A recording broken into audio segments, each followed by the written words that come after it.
Okay. I would first like to introduce myself, and my name is Sondra Still. I'm a licensed clinical social worker. I'm licensed in both the state of South Carolina and Nevada. Um, I've been a clinician for over 35 years, although listed on here it says 25 years, but you know sometimes we like to shave some of those years off. Um, what I'll be doing today in my presentation is focusing in on anger. And as we know, anger and chronic illness can be a challenge. So we'll be getting into that a little bit, and anger overall. And then we'll also look at, for those in the profession, how to recognize and provide some indicators.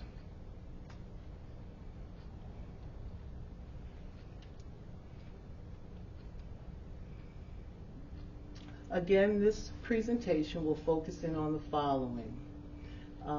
What is the anger effect? Understanding the effects of your anger, our anger, on mind, body, and spirit. We're going to be focusing in on communication and anger expression, anger versus aggression, because sometimes we get those definitions confused, so we'll be focusing in on that and what constitutes both. We'll also be looking at anger and stress management techniques. So the definition of anger is defined as a feeling or emotion that ranges from mild to intense rage. Anger is an emotion that we all have as humans. Anger is not a negative emotion, because we all experience anger, but however, it's the reaction that may have a negative based response and be presented as a negative. The emotion of anger is not limited to one group of people. Again, like I said, it's a human emotion. And also the treatment, anger management, is inclusionary. And we'll get a little bit into that later on. The emotional aspect of anger can cause depression, memory difficulties, stress-related issues, relationship challenges, both intimate and interpersonal relationship, anxiety challenges, and we'll get a little bit into that. The physical aspect, health issues, examples, high blood pressure, cardiac, intestinal issues, headaches, muscle tension, and chronic pain.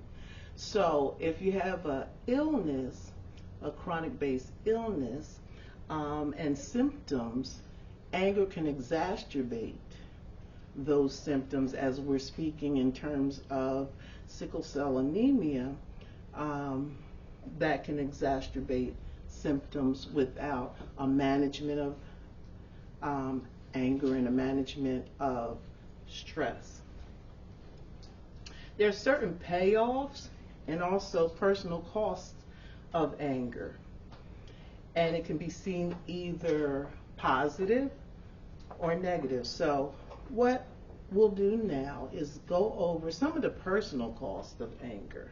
And I want you to kind of keep this in mind. As I'm going through this, just try to relate it to yourself and just review this. So this will be some thought for you. So number one, a cost of anger is how anger has affected my work relationships, including jobs, loss, and those kind of things. Number two, how anger has affected the relationships as it relates to family, parents, siblings, extended family. Number 3, how anger has affected my marriage or intimate or romantic relationships. How anger has affected my children. How anger has affected my friendships, including relationships that I may have had over years and years, and the strain that anger puts on those relationships. Also, how anger has harmed people who aren't family or friends. How anger has affected my health and physical well-being, including stress-related illnesses, problems, and physical discomfort from anger reactions. How anger has endangered me, driving recklessly, physical fights, hurting myself by hitting things, legal problems, etc. How anger has affected me financially, because there's a financial component as it relates to anger. Making bad decisions, material things being broken or damaged. And last, how anger has affected me spiritually, including bad behavior that goes against my personal code of ethics or sense of right and wrong. Okay. Then there's also different payoffs as it relates to anger. A couple of payoffs as it relates to anger, and sometimes we don't think in terms of this, but there are a couple of payoffs. Number 1, anger reduces stress. Because you know, if you get angry enough, and it almost, you blow up, and then once that anger is released, it's like, so that's one of the payoffs. Another payoff as it relates to anger is anger hides emotions. And when I say emotion, emotional pain. Because sometimes what happens as it relates to anger, anger is the emotion that we can express the easiest.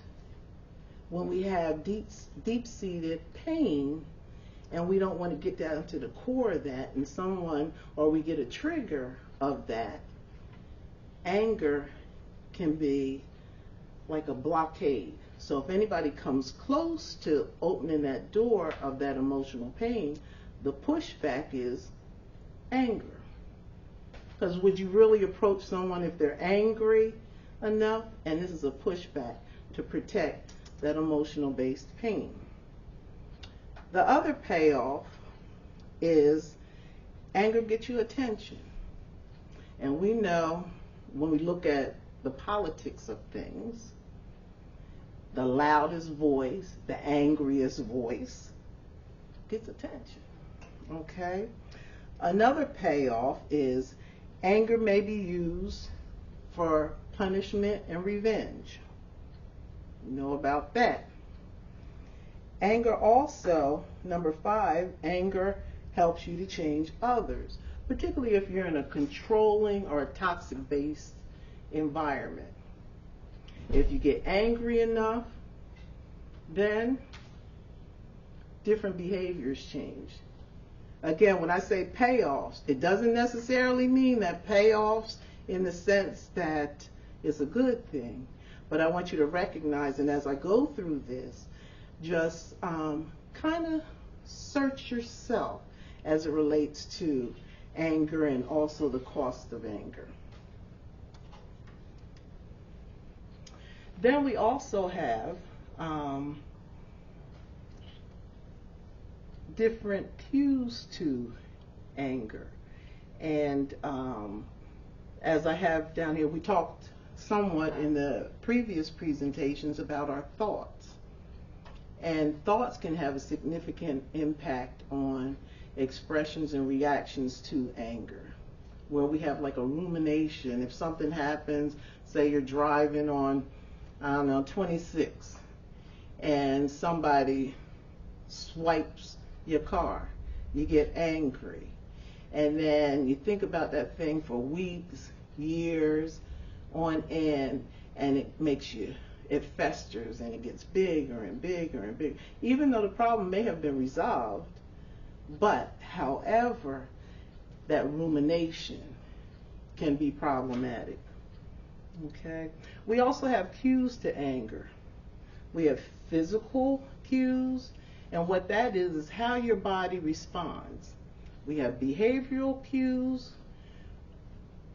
What do you do? And we have emotional cues, other feelings, and then cognitive cues, what you think in response to.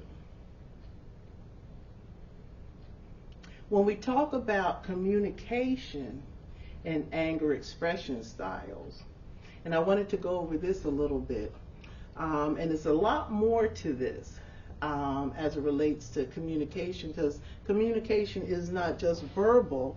Communication can be the way you position your body, certain facial expressions. So it's a variety of things as it relates to communication. Well, we're just going to look at this for a second. We're going to look at the passive aggressive, assertive. Now the assertive part is where we want to be. And then we have the open aggressive and the suppressing and passive. The suppressing, and I want to talk about that a little bit. The suppressing is where, say you have anger and you hold the anger inside, and what happens is it's almost like a balloon. If you keep stuffing the anger, and not addressing something that's bothering you, then it's like a balloon where you blow into a balloon and it gets bigger and bigger and bigger, and what ultimately happens, it explodes. Instead of letting some of that air out of the balloon, where that balloon can shrink. And later on I'll tell you how to let some of that air out of the balloon. Passive aggressive, that's like where you're not outwardly. Example, with anger. Example, you have a colleague and you're not too fond of this colleague. So, and this might be bad to say, but some water is on the floor, you purposely drop some water on the floor or something like that, and the colleague kind of slips. It looks aggressive, but it's passive when you run, oh my goodness, are you hurt?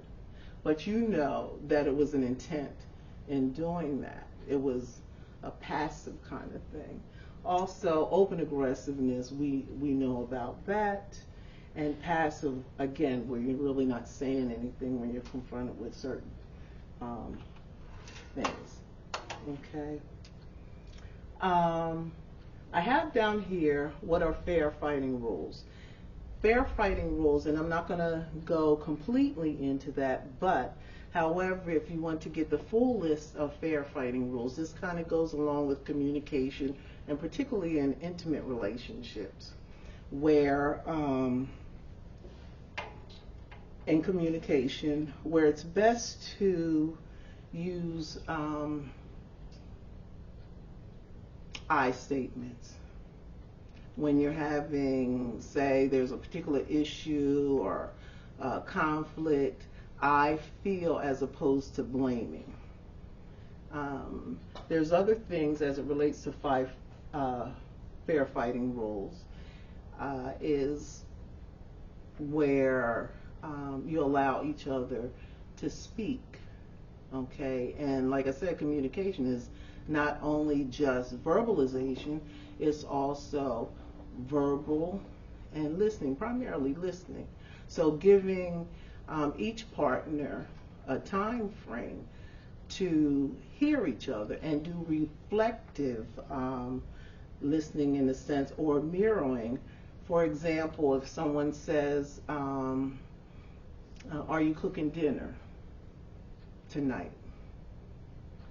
reflective is, did I understand you to say, am I cooking dinner? So both parties would be able to get the information and hear and verbalize the information, so you'll be on the same page. So if anyone wants the fair fighting rules, and it's extensive, you can just contact me, and I can give you that particular site to get that information.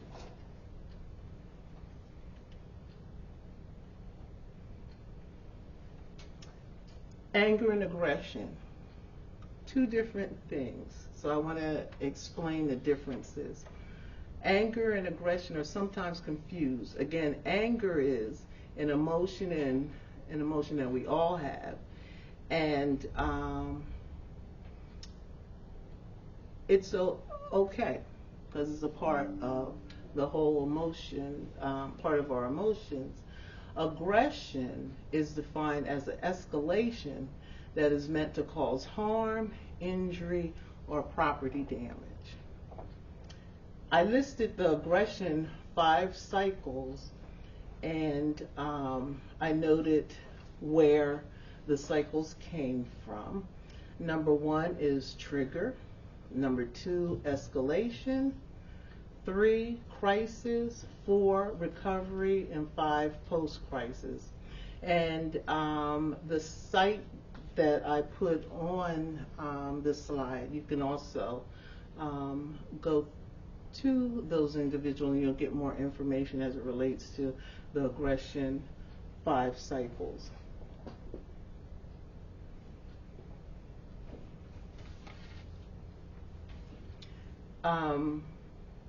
Anger management techniques.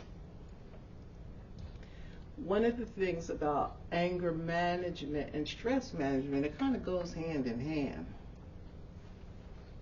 And I wanted to list some of the different techniques. Anger management techniques, number 1 is anger meter.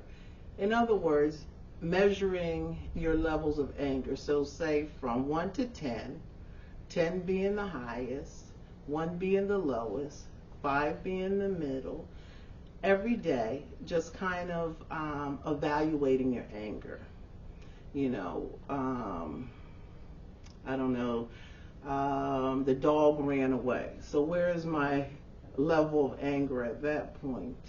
Am I at a 10? Am I at a 5? Or am I at a 1? So measuring anger on a daily basis and having that kind of helps you, and also indicating if I was at a 10, why was I at a 10? If I was at a 1, why was I at a 1? Okay. The other thing is developing an anger control plan. And what an anger control plan is, and I'll just kind of give you an example of an anger control plan. A sample of an anger control plan is, number 1, take a time out, or a formal or informal time out. Talk to a friend, someone you trust. Use the conflict resolution model to express anger. Exercise is a good way, or whatever helps you to reduce anger and stress. Take a walk, go to the gym, listen to music.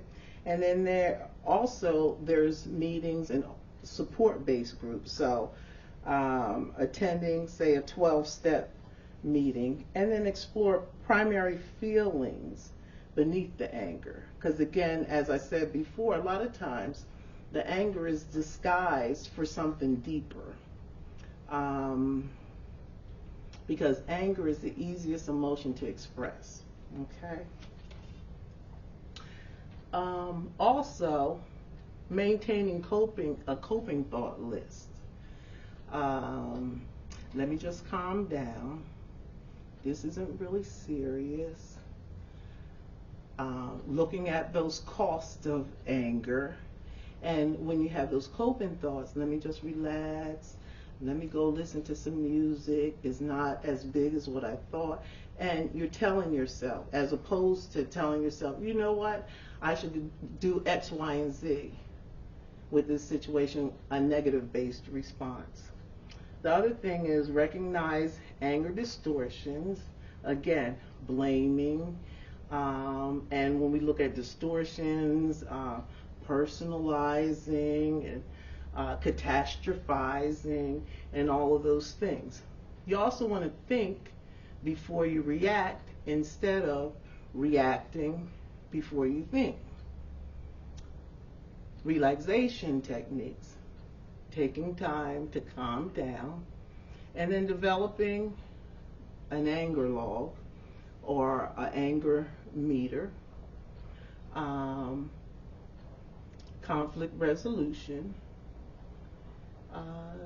Also, again, just developing that conflict. How do I deal with conflict, and already have that written down and inside of here, so when you're confronted with conflict, then you know, okay, this isn't as big as what I'm thinking it to be. So it allows you to do that. Also, therapy or anger management support group, or both. Also, the ability to express anger in a constructive way. Stress management, because it kind of goes, it's coincides, the stress and anger. So when we look at stress management techniques, meditation exercises, music, laughter, massage, taking a vacation, an adult timeout, other ways, and just kind of thinking of other ways of relaxation.